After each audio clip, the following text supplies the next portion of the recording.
한학자 통일교 총재와 윤영호 전 본부장이 교단 차원에서 윤석열 전 대통령의 선거를 도운 정황을 보여주는 증거를 김건희 국정농단 특검이 확보해둔 것으로 파악됐습니다.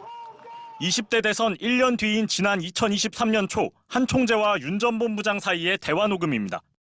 녹취에서 윤 전 본부장은 한 총재에게 우리가 윤석열을 밀었는데 이재명이 됐으면 작살나는 것이라며 완전히 풍비박산 났다고 생각한다고 말합니다. 뿐만 아니라 어머님 성심이 결정하셔서 그때 윤이라는 사람이 당선됐다는 발언도 나옵니다. 윤 전 본부장은 또 한 친윤계 의원의 이름을 대며 다음 날 만난다고도 했습니다. 당선 이후로도 윤 전 대통령 측과 지속적인 교류가 있었을 가능성을 보여줍니다.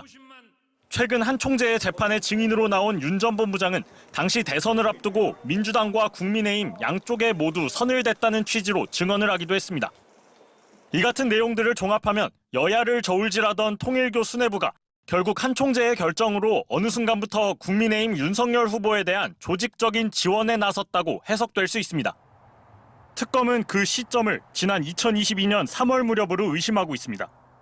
당시 한 총재는 서울의 한 호텔에서 열린 통일교 간부회동에 나와 하늘 섭리를 5년 뒤로 미룰 것이냐 앞당길 것이냐는 너희가 잘 판단하라며 이 정부는 많이 부족하다는 취지의 발언을 한 것으로 알려졌습니다. 특검은 이후 통일교의 본격적인 움직임이 시작된 것으로 보고 있습니다. 그러나 통일교 측은 해당 녹취에서 거의 대부분을 윤 전 본부장이 일방적으로 발언하고 있고 한 총재는 대답을 하지 않았다며 한 총재가 윤 전 본부장의 발언을 수용한 것이 아니라고 반박했습니다. MBC 뉴스 송정훈입니다. 통일교 간부 120여 명을 호텔로 불러 모은 때는 제20대 대통령 선거 일주일 전이었습니다. 한학자 총재가 문재인 정부에 대해 이 정부는 많이 부족하다며 정권 교체가 필요하다는 의중을 전달하자 윤영호 전 본부장은 산하 5개 지구 회장들에게 소속 신도들에게 교단 차원의 윤석열 후보 지지 뜻을 밝히고 윤 후보에게 투표하라는 내용을 전달하라고 지시했습니다. 또 국민의힘 시도 당협위원장 후원금으로 쓰라며 총 2억 1천만 원을 내려보냈습니다. 일주일 사이 이 같은 지시는 숨가쁘게 이행됐습니다. 한 총재의 설교 다음 날 서울과 인천을 관할하던 1지구장은 윤석열에게 투표하라는 내용의 문자를 지구장 공식 명의로 신도들에게 보냈습니다. 호남 지역을 관할하던 4지구장은 한 총재 설교 이틀 뒤에 열린 특별 집회에서 고착화된 진영 논리를 완전히 뜯어고치고 오직 하늘이 원하는 섭리적 판단 기준을 가지고 선거에 임해야 한다고 설교했습니다.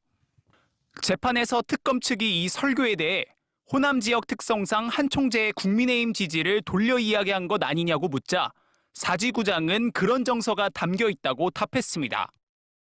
20대 대선의 결과는 24만 표, 0.73%포인트 차이로 윤석열 후보의 승리. 이후 1지구장은 한 총재에게 20만 축복 조직의 힘이 얼마나 중요한지 0.8%포인트 차이를 보며 깨우쳤다고 보고했습니다. 윤 전 본부장도 세계본부회의에서 0.8%포인트 차 박빙 선거에서 통일교가 캐스팅 보트가 됐다는 인식을 심어줘야 한다며 통일교가 윤 전 대통령 당선에 결정적인 역할을 했다고 평가했습니다. MBC 뉴스 차현진입니다.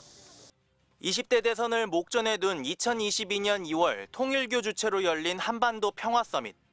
통일교는 이 행사에 참여할 해외 주요 인사와 이재명 대통령, 윤석열 전 대통령 등 당시 대선 후보의 만남을 추진했습니다. 1월 25일 윤영호 전 통일교 세계본부장은 당시 통일교 간부와 통화에서 40만 달러든 50만 달러든 우리가 후원한다 치고 정리하자며 그거를 처리해줘야 끈끈해지는 거고 보험을 드는 거라고 했습니다.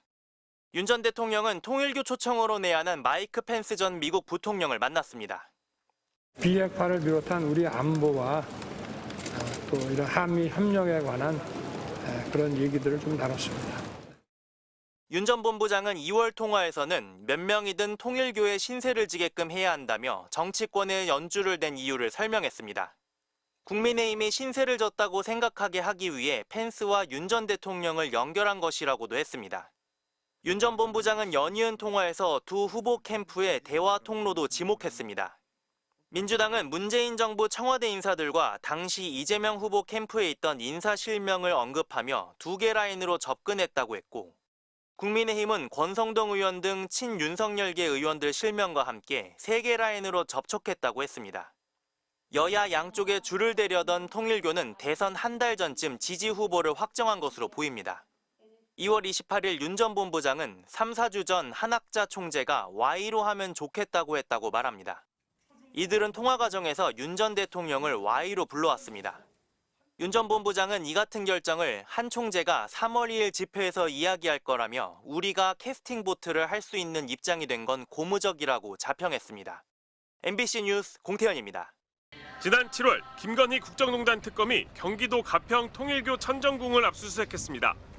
특검팀은 당시 한학자 총재의 개인 금고들에서 외화가 포함된 거액의 현금 뭉치를 발견했는데 액수만 우리 돈으로 모두 280억 원가량에 달했던 것으로 확인됐습니다. 금고에는 달러와 엔화를 비롯해 관봉권 여러 묶음도 함께 보관돼 있었던 것으로 전해졌습니다.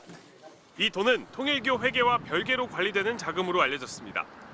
정치권 로비에 쓰인 게 아닌지 의심되는 대목입니다. 윤영호 전 통일교 본부장으로부터 고가의 선물을 받아 김건희 씨에게 건넨 혐의로 기소된 건진법사 전성배 씨 자택에서는 지난해 12월 5천만 원어치 관봉권이 발견됐습니다. 통일교로부터 1억 원을 받은 혐의로 구속 기소된 권성동 국민의힘 의원에 대해 특검은 2022년 2월과 3월에도 천정궁에서 한 총재를 만나 현금이 담긴 쇼핑백을 받았는지 수사해왔습니다.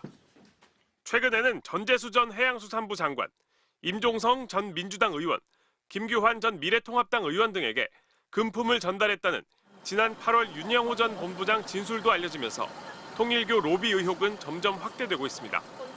이 같은 통일교 로비 의혹을 특검으로부터 이첩받은 경찰청 특별전담 수사팀은 세 사람을 뇌물수수나 정치자금법 위반 혐의로 입건해 출국을 금지했고 조만간 강제 수사에 들어갈 전망입니다.